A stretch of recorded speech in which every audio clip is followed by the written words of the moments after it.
My name is Arendt von Stackelberg. I'm pediatric oncologist at the Charité Berlin, and I'm coordinator of the IntReALL 2020 EU project.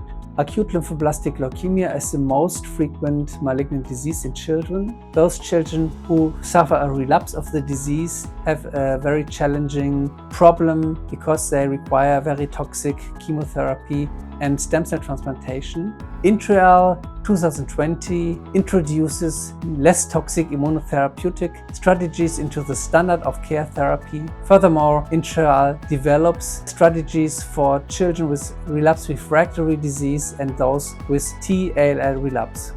The project reduces toxicity in children with acute lymphoblastic leukemia relapse. Furthermore, this is a rare disease and it includes more than 20 countries for sufficient patient recruitment.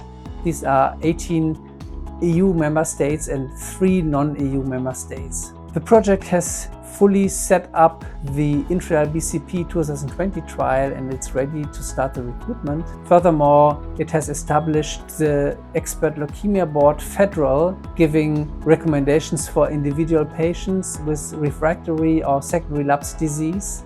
And it has developed strategy to treat patients with T-ALL relapse and is developing 2 CAR T-cell trials. Next step is to recruit patients into the IntReALL BCP 2020 trial, to continue the recruitment for the FEDDRAL Leukemia Expert Board, and to open the T-ALL induction trial and the 2 CAR T-cell trials, one directed against CD19 for very high-risk patients and the other directed against CD7 for refractory T-ALL patients.